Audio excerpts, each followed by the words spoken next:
Yes, we can see the lesson and we have the warm-up session.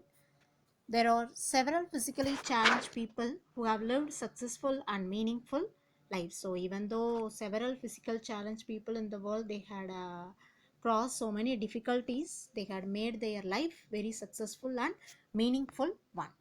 So we are going to see few personalities here and their odds and lived a life of blazing achievement. So what are the odds they had uh, come across in their life and how they had achieved in their life, we are going to see in this tabular column.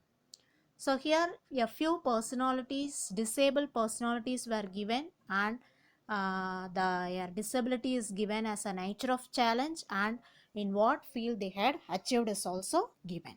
Beethoven, he had a hearing impairment. He can't able to hear properly, but he achieved in the field of music.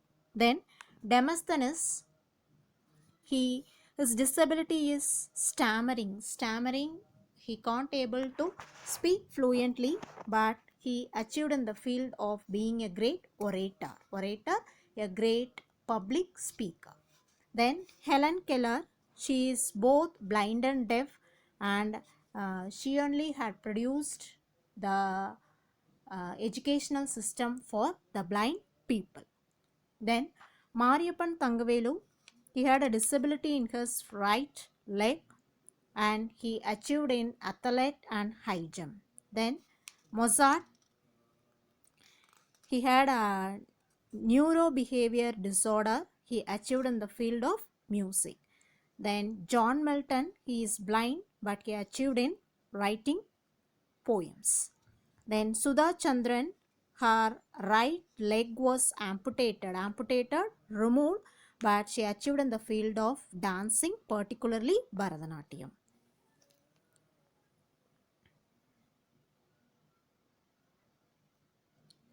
So in this lesson, Dr. Christian Bernard points out that as we are alive, now it is a matter of great importance to us. We should celebrate our living as we celebrate a festival. In the journey of life, we may come across losses of every kind. We should not keep lamenting, complaining over our loss. We have now with us is more valuable than what we have lost. So whatever we are enjoying now, we should happy with that. We should not worry about the things that had happened in the past. The author says that we should look at life from this point of view. So how we should treat our life, whatever is present, we should be happy. We should not be sad thinking over the past sad happenings. So we can see the lesson. We all know that Dr. Christian Bernard was the first doctor to perform a heart transplant surgery. So who is Christian Bernard? He is the first doctor in the world who had performed a heart transplant surgery. So here we are going to see a speech given by him, which that is an incident that had happened in his life, which has changed his perspective of life. So his that is he considered yeah perspective a meaning of life in another manner. After that incident happened in his life, he got a meaningful life altogether, and what is the dramatic transformation had changed in his life. We are going to see what incident had happened in his life and had made a dramatic transformation in his life.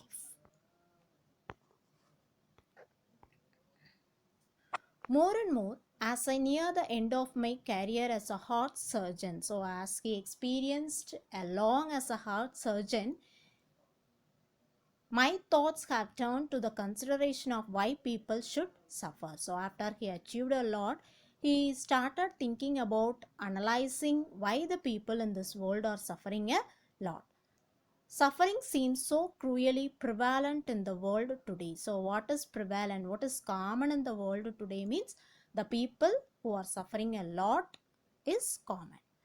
Do you know that of the 125 million children born this year, so one per year 125 million children born, Among them, 12 million are unlikely to reach the age of 1. So, before they reach the age of 1, among 125 million children, 12 million children will die before the age of 1.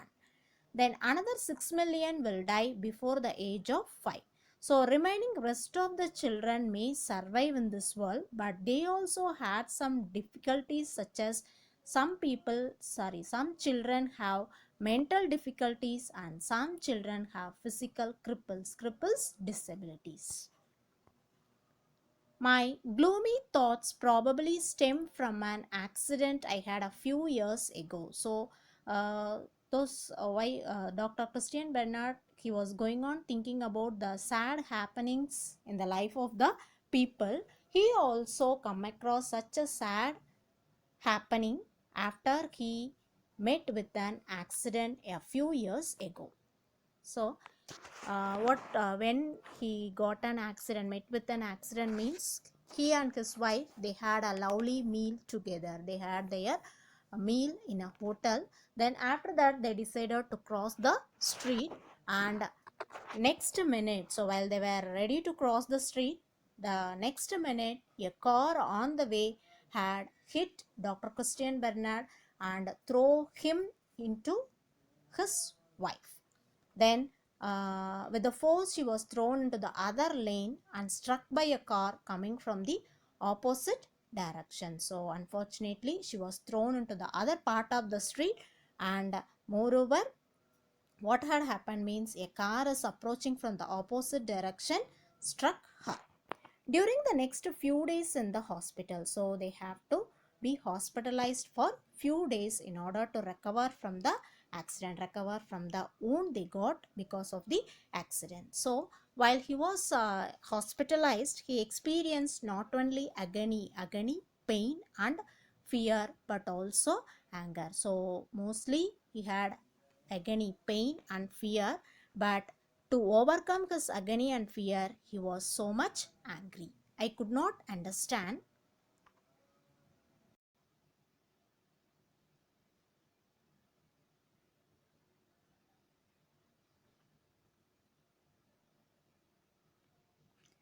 I could not understand why my wife and I had to suffer. So I had 11 broken ribs. After the accident, he was suffered from 11 broken ribs and perforated lungs. His lung was very critically damaged.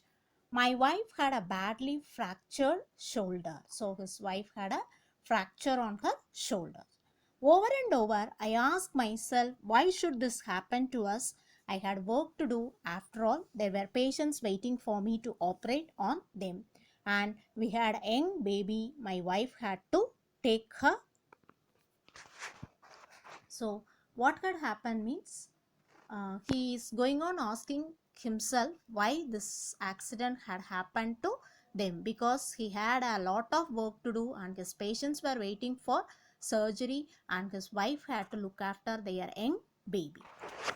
My father, had he still been alive, would have said, my son, it's God's will.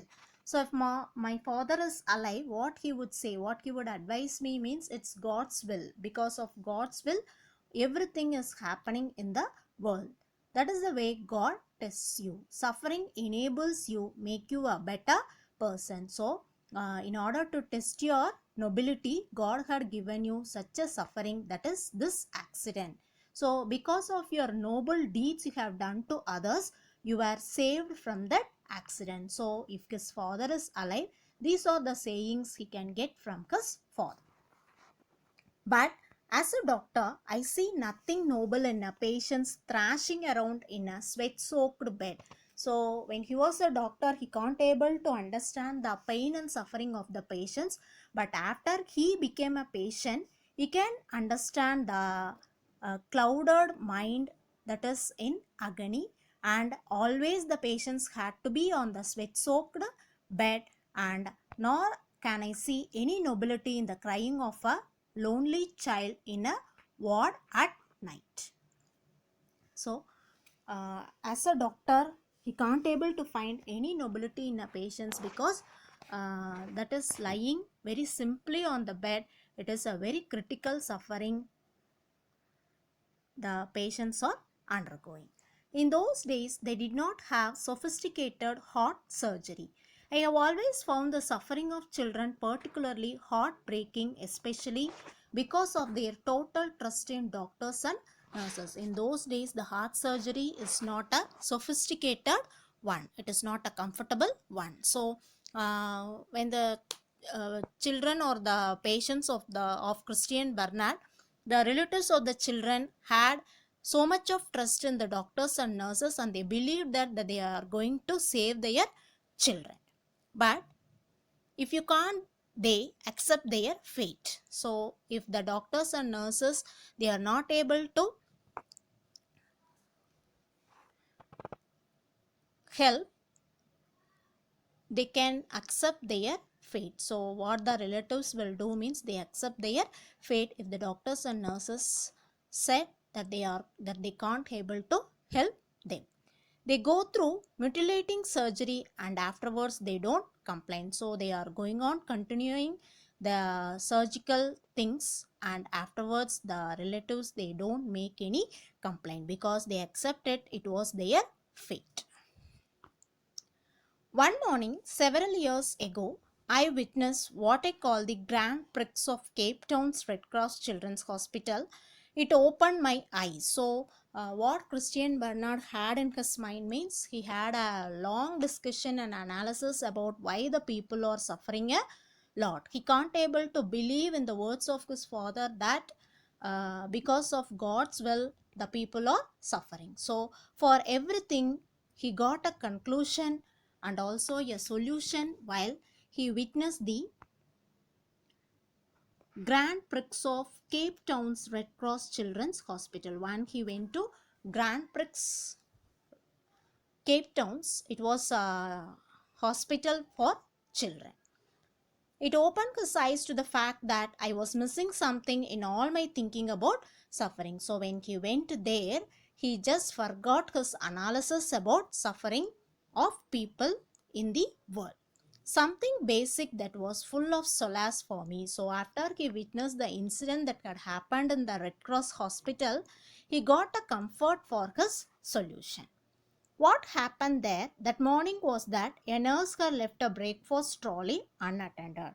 So the children in the hospital are ready for their breakfast, and the breakfast was brought by the nurse, but the nurse kept the trolley in the middle of the breakfast hall and she went somewhere else. And very soon this trolley was commanded by an intrepid, very bold crew of two, a driver and a mechanic as shown in the figure. So, the nurse unattended the trolley and it was commanded by the two brave people, the driver and the mechanic. The mechanic provided motor power by galloping along behind the trolley with his head down, while the driver seated on the mower deck held on with one hand and steered by scraping his foot on the floor. The choice of roles was easy because the mechanic was totally blind and the driver had only one arm. So the mechanic provided motor power by galloping along behind the trolley with his head down, while the driver seated on the mower deck held on with one hand and steered by scraping his foot on the floor. So with the help of the foot, he was going to uh, gallop the trolley. The choice of roles was easy because you can see that it is very easy for the children to gallop the trolley, but you should know that what disabilities these two children are having. The mechanic was totally blind and the driver had only one arm. They put on quite a show that day, judging by the laughter and shouts of encouragement from the rest of the patients. So, even though they have a lot of disabilities, but the people in the Cape Town hospital, they are encouraging these two intrepid crew members. It was a much better entertainment than anything anyone puts on at the Indianapolis 500 car race. So, when Christian Bernard witnessed this incident in that hospital, he is comparing it as much more better than the Indianapolis 500 car race. There was a grand finale of scattered plates and silverware before the nurse and Watt's sister caught up with them, scolded them, and put them back to bed. So, in order to encourage them, the other children they were scattering the plates and their spoons before the nurse, and the Watt sister came, scolded them, and put them back to bed. So, let me tell you about these two. So, we should know why these two children have such a disability now. The mechanic was all of 7 years old. So when the mechanic was 7 years old, that is the blind boy, when he was 7 years old, one night when his mother and father were drunk, his mother threw a lantern at his father. So what was the family situation means the mechanic, the blind boy's mother and father had uh, drunken, and his mother, so in a fight his mother threw a lantern at his father and the lantern missed and the lantern broke over and spilled on the child's head and shoulders. He suffered severe third degree burns on the upper part of his body and lost both his eyes. So because of the fight between the mother and father, the child suffered a lot and he suffered a third degree burns on the upper part of his body and lost both his eyes. At the time of the Grand Prix, he was a walking horror with a disfigured face and a long flap of skin hanging from the side of his neck to his body. So how horrified, disfigured face that person having, but he didn't consider that and he is not thinking about and suffering a lot and he didn't worry about that. He became a walking horror in the Grand Prix hospital. So after so much of injury, his wound healed around his neck. His lower jaw became gripped in a mass of fibrous tissue. So how the child can open his mouth means only by raising his head. So when I stopped by to see him after the race, he said, "You know, we won." So he didn't consider those burns and wounds. Only he considered that happiest moment they had at that time, and he was laughing at Christian Bernard. Then the trolley's driver, I knew better. A few years earlier I had successfully closed a hole in his heart. He had returned to the hospital because he had a malignant tumor of the bone. So what disability the trolley's driver had means a few years earlier he had successfully closed a hole in his heart. Then again he returned to his hospital because he had a malignant tumor of the bone.